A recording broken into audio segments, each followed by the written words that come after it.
Hi friends, science node എന്ന ചാനലിലേക്ക് ഏവർക്കും സ്വാഗതം. ഞാൻ അനൂപ്. ആദ്യമായി എൻ്റെ വീഡിയോ കാണുന്നവർ ദയവായി സബ്സ്ക്രൈബ് ചെയ്യുക, ബെൽ ബട്ടൺ അമർത്തുക, മറ്റു കൂട്ടുകാരിലേക്കും ഈ വീഡിയോ നിങ്ങൾ ഷെയർ ചെയ്യുക.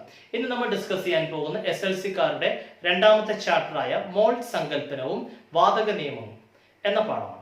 അതിൽ ഒന്നാമത്തെ ഭാഗം നമ്മൾ വീഡിയോ ചെയ്തിരുന്നു, കഴിഞ്ഞ ദിവസങ്ങളിൽ കണ്ടു കാണും. SLC-കാർക്ക് നമ്മുടെ ഒന്നാമത്തെ വീഡിയോയിൽ നിന്നുള്ള ചോദ്യവും രണ്ടാമത് നമ്മൾ ചെയ്ത ഈ പാഠത്തിൽ നിന്നുള്ള ചോദ്യവും SLC-ക്ക് പരീക്ഷയ്ക്ക് ചോദിച്ച കാര്യം നിങ്ങൾ വ്യക്തമായിട്ട് അറിയാമായിരിക്കും. അപ്പൊ അതിന്റെ ബാക്കി ഭാഗമാണ് നമ്മൾ ഇന്ന് എടുക്കാൻ പോകുന്നത്.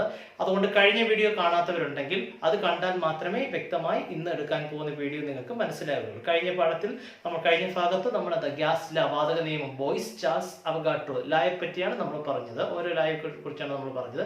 ഇന്ന് നമ്മൾ ഡിസ്കസ് ചെയ്യാൻ പോകുന്നത് അതിന്റെ ബാക്കി ഭാഗമായി relative atomic mass, gram atomic mass, gram molecular mass എന്നിവയെ കുറിച്ചുള്ള ഭാഗങ്ങളാണ് ഇന്ന് നമ്മൾ ഡിസ്കസ് ചെയ്യാൻ പോകുന്നത്.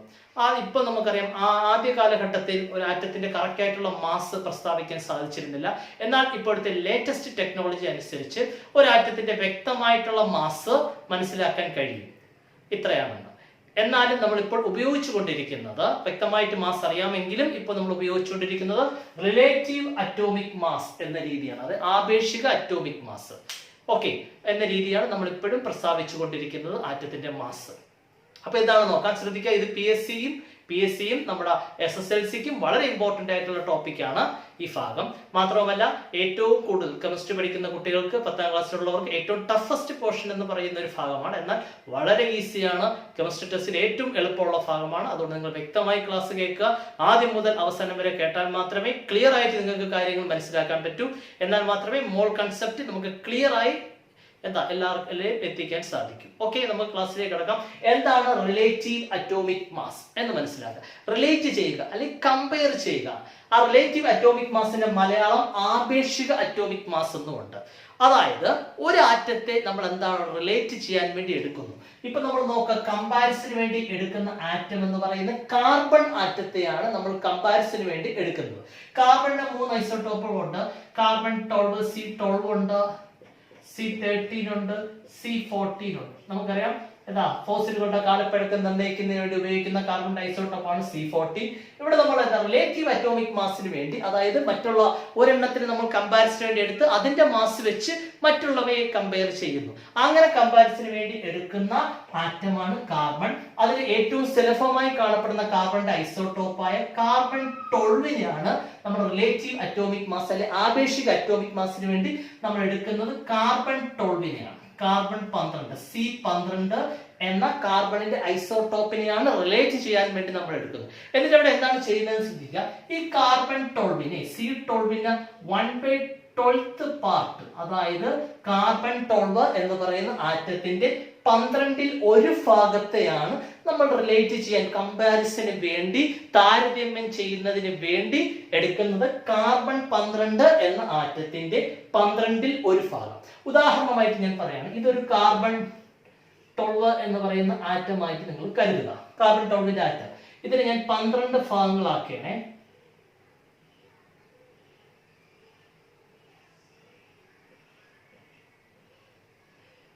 ഭാഗമാക്കി കാർബൺ 12. ഇത് കാർബൺ 12 എന്ന് പറയുന്ന ആറ്റം. ആ ആറ്റത്തിനെ 12 പാർട്ട് ആക്കി. ആ 12 പാർട്ടിലെ ഒരു പാർട്ടിൽ മാത്രമാണ് ഞാൻ ഇവിടെ ഷെയ്ഡ് ചെയ്തിരിക്കുന്നത്. ആ 12 പാർട്ടിലെ ഒരു ഭാഗം മാത്രം. എന്നിട്ട് ആ ഷെയ്ഡ് ചെയ്ത ഭാഗം മാത്രം ഞാൻ ഇവിടെ എടുത്ത് വരയ്ക്കുകയാണ്. ഇത്രയാണ് ആ ഭാഗം. ആ ഷെയ്ഡ് ചെയ്ത ഭാഗം ഇതാണെന്ന് കരുതുക. ഇതാണ് ഏത് കാർബൺ 12ന്റെ 1/12th പാർട്ട് എന്ന് പറയുന്നത്. ഇത്രയും ഭാഗം മാത്രമാണ്. ഇതിനെയാണ് നമ്മൾ താരതമ്യം ചെയ്യാൻ അല്ലെങ്കിൽ കമ്പാരിസന് വേണ്ടി ഉപയോഗിക്കുന്നത്. അപ്പം ഇംഗ്ലീഷ് മീഡിയക്കാർ ശ്രദ്ധിക്കുക, 1/12th part of carbon 12 atom or carbon 12 isotope. Carbon 12 ആറ്റത്തിന്റെ 12ൽ 1 ഭാഗം, അതാ ഞാൻ ഇവിടെ വരച്ചിരിക്കുന്നത്. 12ൽ 1 ഭാഗം. ഇതിനെയാണ് ഇപ്പോൾ നമ്മൾ കമ്പാരിസന് വേണ്ടി ഉപയോഗിക്കുന്നത്. അപ്പൊ ഇത് കമ്പാരിസന് വേണ്ടി ഉപയോഗിക്കും. ഞാൻ ഈ ഒരു ഭാഗം എടുത്ത് വരയ്ക്കുകയാണ്. ഈ ഒരു ഭാഗം, ഇതിന്റെ ഈ ഒരു ഭാഗം എന്ന് പറയുന്നത് ആരുടെ ആറ്റത്തിന്റെ മാസിന് തുല്യമാണ്? ഹൈഡ്രജൻ ആറ്റത്തിന്റെ മാസിന് തുല്യമാണ്. ഒരു ഭാഗമല്ലേ, അതുകൊണ്ടാണ് ഹൈഡ്രജന്റെ മാസ് നമ്മൾ എന്തായിട്ട് പറയുന്നു? 1 എന്ന് നമ്മളിപ്പം പഠിച്ചു വെച്ചിരിക്കുന്നത്. അതുപോലെ നമ്മൾ ഹീലിയം എടുത്തു കഴിഞ്ഞാൽ ഒരു ഭാഗം ഇതുപോലത്തെ 1 2 3 4 4 ഭാഗത്തോളം ആണ്. ഇത് ഒരേ പോലെ വരയ്ക്കണം. ഇതുപോലത്തെ 4 പാർട്ട് ഉണ്ട്. അതുകൊണ്ട് ഹീലിയത്തിന്റെ മാസ് 4 ആണ്. ഓക്കെ, ഇതാണ് ഇപ്പൊ നമ്മൾ ഉപയോഗിക്കുന്ന റിലേറ്റീവ് അറ്റോമിക് മാസ്. താരതമ്യം ചെയ്യുക മറ്റുള്ളവയുമായി, കമ്പാരിസന് വേണ്ടി ഉപയോഗിക്കുന്നത് കാർബൺ ആറ്റം. ആ കാർബൺ ആറ്റം ഏത് കാർബണാണ്? കാർബൺ 12. കാർബൺ 12 മുഴുവനായിട്ടും അല്ല നമ്മൾ കമ്പാരിസന് വേണ്ടി ഉപയോഗിക്കുന്നത്.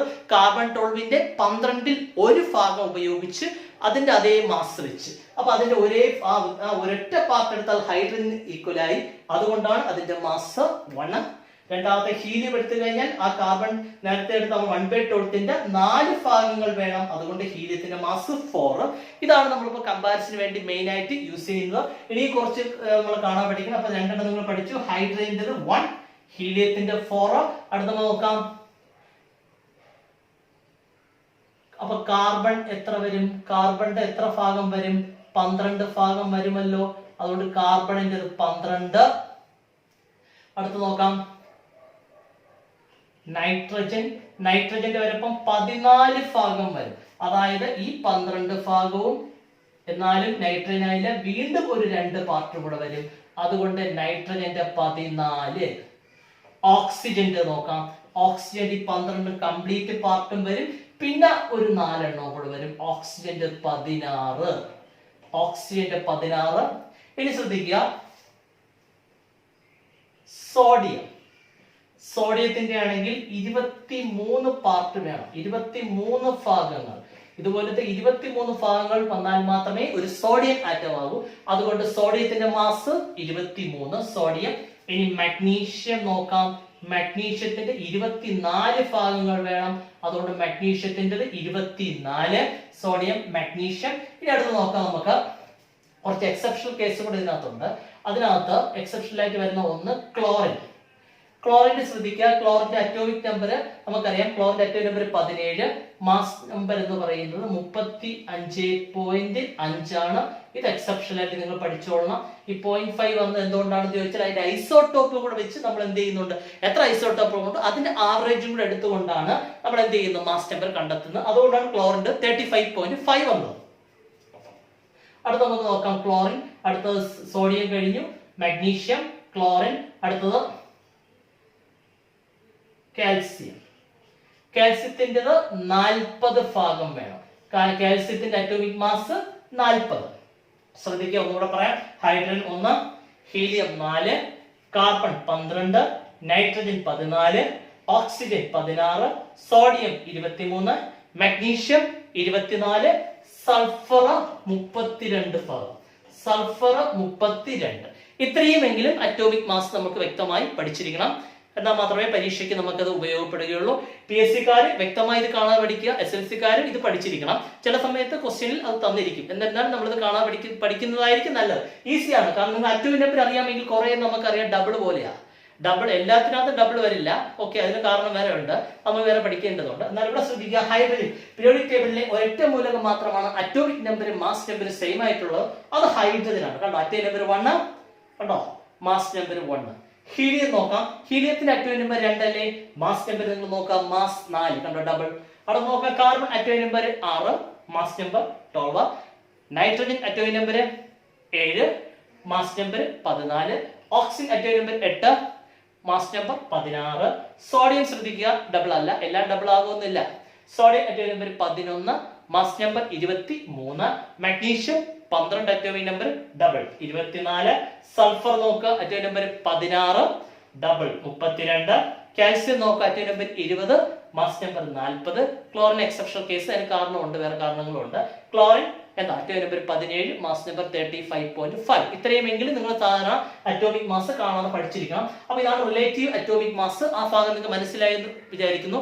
ഇത് കറക്റ്റ് ആയിട്ടുള്ള അറ്റോമിക് മാസ് അല്ല നമ്മളിവിടെ എഴുതിയിരിക്കുന്ന, റിലേറ്റീവ് അറ്റോമിക് മാസ് ആണ്. ഒരു ആറ്റത്തിന്റെ മാസ് വെച്ച് നമ്മൾ മറ്റൊരു ആറ്റത്തിന്റെ മാസിനെ കമ്പയർ ചെയ്യുന്നു. അങ്ങനെ കമ്പാരിസന് വേണ്ടി ഉപയോഗിച്ചാണ് എന്ന് പറയും നമ്മുടെ കാർബൺ. ആ കാർബണിനെ പൂർണ്ണമായിട്ടുമല്ല, ആ കാർബണിന്റെ 1/12 12ൽ ഒരു ഭാഗത്തെയാണ് നമ്മൾ കമ്പാരിസന് വേണ്ടി ഉപയോഗിച്ചത്. അതേ രീതിയാണ് 118 മൂലകങ്ങളും കമ്പയർ ചെയ്തിരിക്കുന്നത്. അപ്പൊ നമുക്ക് ഇനി ഡിസ്കസ് ചെയ്യേണ്ടത് GAMM, GMM. എന്താണ് GAM, എന്താണ് GM?